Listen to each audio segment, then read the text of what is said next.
दशकों से विकास की मुख्य धारा से अलग थलग पड़े लवगूर के घने जंगल और लंबे समय से विकास की बाढ़ जो रहे यहाँ निवासरत वनग्राम के आदिवासी बालाघाट के सबसे घने जंगल में हो रहे इंफ्रास्ट्रक्चर डेवलपमेंट को लेकर क्या सोचते हैं। मुख्यालय में बैठे जिला प्रशासन के अधिकारी इन कार्यों को लेकर क्या राय रखते हैं। इन विकास कार्यों की बदौलत कैसे आदिवासी परिवारों को मुख्यधारा से जोड़ने की हर संभव कोशिश की जा रही है। आइए थोड़ा विस्तृत तरीके से नज़र डालते हैं इस कहानी पर।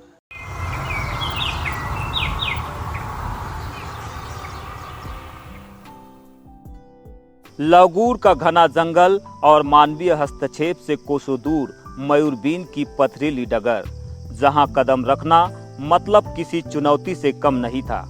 एक तरफ घने जंगल की आड़ में छिपे नक्सलियों का खौफ था, तो दूसरी ओर रास्ते में पड़ने वाले नदी नालों को पार करने की कठिन चुनौती।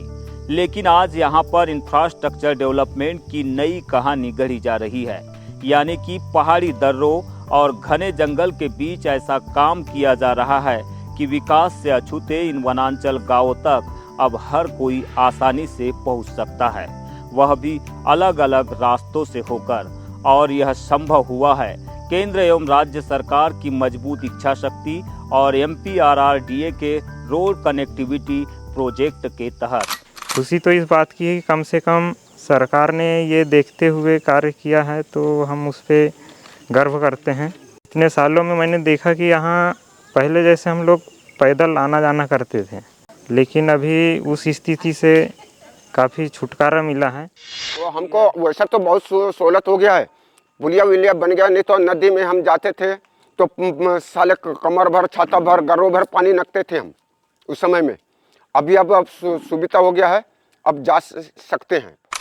उसकाल नाले पर बन रहा ये ब्रिज लवगूर के जंगल का वो केंद्र बिंदु है, जहां से आप आसानी पूर्वक तल्लाबोड़ी, पोलबत्तूर, खारा, कोकमा और सल्फा जैसे गांवों तक आसानी पूर्वक पहुंच सकते हैं। लेकिन आज से पहले इन गांवों तक पहुंचने के लिए किसी भी तरह का इंफ्रास्ट्रक्चर डेवलपमेंट नहीं हुआ था, लिहाजा यहां के लोगों को आवाजाही करने में, अपने सगे संबंधियों के यहां पहुंचने में कई दिक्कतों का सामना करना पड़ता था। मार्केट जाने में, बाज़ार ये में, हर चीज़ों का बच्चे को पढ़ाई लिखाई में अब जाने में, उसमें अब होता है सुविधा। जो बड़ा नदी है उसमें बन गया है, पुल कंप्लीट हो गया है। अब आने जाने में दिक्कत तो गाड़ी को, हमको गाड़ी रखते ही यहीं पे ये वाली पुल में। इन विकास कार्यों की बदौलत जनजातीय समुदाय के लोगों की उम्मीदों को नए पंख लगे हैं। वे इसे शिक्षा, स्वास्थ्य और सामाजिक उन्नति की दिशा में महत्वपूर्ण कदम बता रहे हैं। पुलिया बनने से बस वही सहूलियत हुई है, बारिश वारिश में भी मार्केट वार्केट जाना रहा, इधर क्या बोलते हैं तो निकल जाते हैं। पहले छाता भर गला भर पानी नक करके आना पड़ता था, और ज़्यादा ही पूरा आ गया बारिश में तो फिर रहो उधर ही। खारा, कोकमा और पोलबत्तूर के बीच पुलिया के बनने के बाद पहली बार बैलगाड़ी से राशन के लिए निकले श्रीचंद उइके बताते हैं कि पहले यहाँ से नाला पार करना किसी मुसीबत से कम नहीं था, लेकिन अब उनका रास्ता आसान हो गया है। पुल बन गया तो बहुत सहूलियत हो गई। अरे पुल नहीं था तो यहाँ खारा जाने में बहुत दिक्कत थी जी, ये बैलगाड़ी से जाना मुश्किल था, लेकिन ज़बरदस्ती अब ले जा रहे थे। सोसाइटी का राशन जो आया है तो उसके लिए जा रहा हूँ।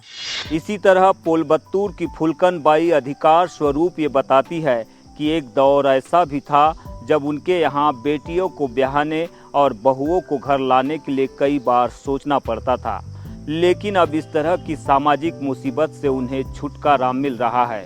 पुलियाओं का निर्माण होने से छोटी मोटी गाड़ी मोटर अब गांव तक पहुंचने लगी है। अभी थोड़ा मोड़ा अब ठीक हुआ है, तो कहीं मार्शल वार्शल आ जाती है, नहीं तो फिर बहुत दिक्कत मुसीबत से यहाँ का बेटी माई देने वाले भी हम नहीं देते। उतना जंगल झाड़ी है, इतना रोड में परेशानी होता है। कभी हम आएंगे जाएंगे तो बेटी का घर कैसा जाएंगे, कैसा आएंगे, ऐसा बोल रहे थे। उस मुसीबत से अब कैसा वैसा रोड बना है तो छोटी मोटी गाड़ी आ जाती है, नहीं तो आ नहीं पा रही थी यहाँ गाड़ी। सल्फा और खुरसूड़ मार्ग पर 3 ऐसे ब्रिज का निर्माण पूर्ण हो चुका है, जहां से लोग आसानी पूर्वक आवाजाही कर रहे हैं और लोगों को कई प्रकार की सहूलियतों का लाभ भी मिलने लगा है।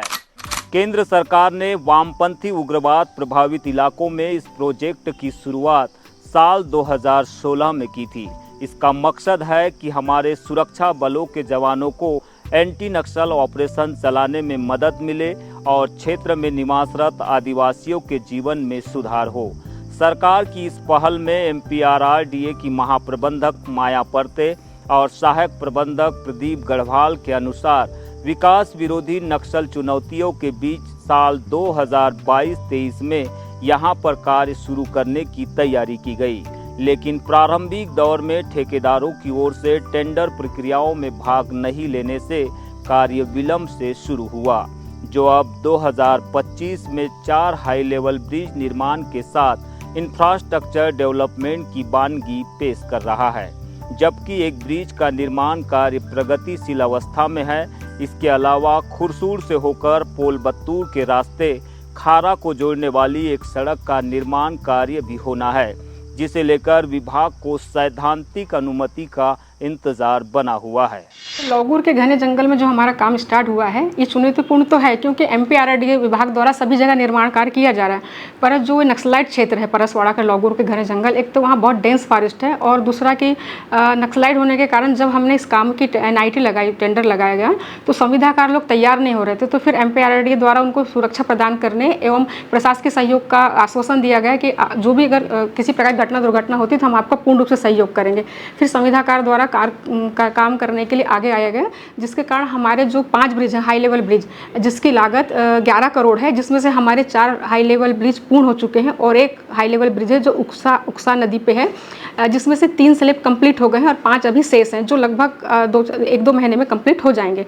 इसके अतिरिक्त हमारा एक और रोड है खुरसुड़ गौना झोला से खारा, जिसकी लंबाई 17 किलोमीटर है, जिसकी सैद्धांतिक अनुमति हमको वन विभाग से मिली नहीं है और हमको पूरी आशा है कि इस जून तक शायद हमको सैद्धांतिक अनुमति मिल जाएगी, तो हम इस कार्य को 10 माह में पूर्ण कर लेंगे।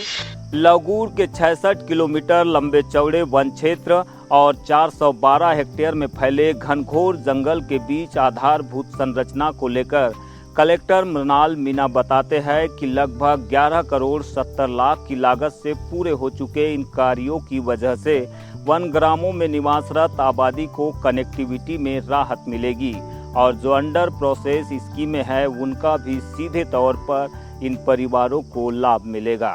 लौगुर घाटी पूरे ज़िले का सबसे घने जंगल का क्षेत्र है, नक्सल प्रभावित क्षेत्र भी किसी समय पे रहा है, तो उनको काफ़ी इसमें कनेक्टिविटी में रिलीफ मिलेगा। और इसके साथ ही आने वाले जो प्रोजेक्ट्स हैं जो अंडर प्रोसेस हैं RCPLW योजना में और PM जनमन में, उनसे इन क्षेत्रों की कनेक्टिविटी में काफ़ी सुधार आया है, तो उससे निश्चित रूप से इन ब्रिजेस के आने से कनेक्टिविटी भी बढ़ेगी, जिससे विकास और बाकी कार्य भी तेज़ी से हो सके। आपको बता दें कि बालाघाट जिले का यह जंगल कई खासियतों और खूबियों के लिए पूरे देश और प्रदेश में मशहूर है। यहाँ की खूबसूरत वादियाँ और घने जंगल बॉलीवुड को भी आकर्षित कर चुकी है। साल 2021 में विद्या बालन ने अपनी फिल्म शेरनी का फिल्मांकन इसी जंगल में किया है। यहाँ पर मांसाहारी वन्य प्राणियों में बाघ, तेंदुआ, जंगली बिल्ली, सियार, लकड़बग्घा के अलावा शाकाहारी प्राणियों में चीतल, सांभर, कोटरी, नीलगाय, गौर, सेही, चौसिंगा और द्विभोजी भालू भी पाए जाते हैं। साथ ही यह जंगल अनेक पक्षियों का बसेरा भी बना हुआ है। इसके अलावा वन औषधियों के लिए भी यह जंगल समृद्ध माना जाता है।